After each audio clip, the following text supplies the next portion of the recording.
vos achats jeux et c'est parti. On commence avec la Definitive Edition sur Switch d'Hyrule Warriors. Il était temps que je me lance dans cette série. J'ai déjà les volets 3DS et Switch l'ère du fléau, mais je n'avais pas cette Definitive Edition qui est donc le premier que j'avais envie de faire parce que chronologiquement c'est le premier sorti.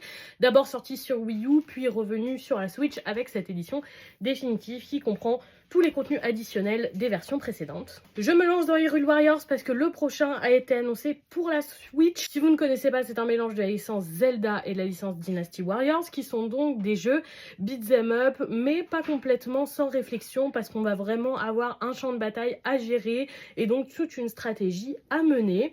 C'est aussi des volets qui permettent de compléter les histoires de différents Zelda. Donc si j'ai bien compris, celui-ci va compléter les histoires d'Ocarina of Time, Twilight Princess et Skyward Sword.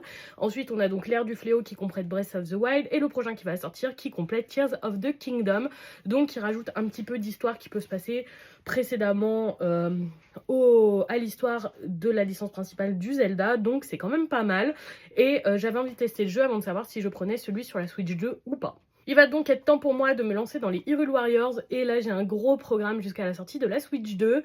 L'objectif ce serait de faire le premier Hyrule Warriors, donc celui-ci en Definitive Edition, de faire Tears of the Kingdom et Hyrule Warriors l'ère du fléau pour être à jour et pouvoir à 200% profiter du prochain Hyrule Warriors.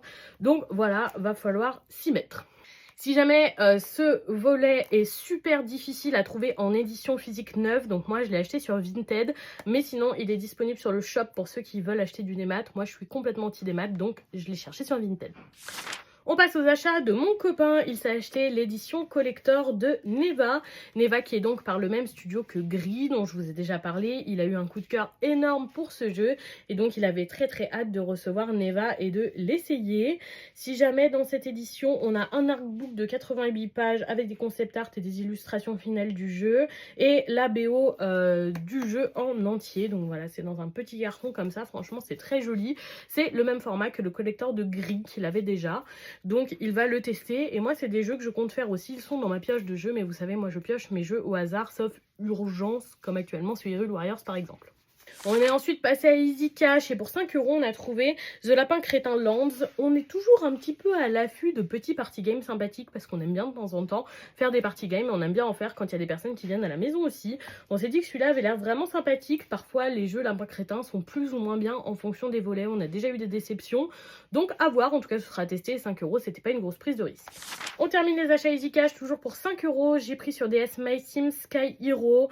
C'est le seul My Sims qui me manquait pour finir mon full set DS. Il me manquera le même volet sur Wii pour pouvoir compléter à 100% les My Sims, en sachant que les volets My Sims, les jeux DS et les jeux sur console de salon n'ont pas le même gameplay. Donc voilà, ce sera à tester.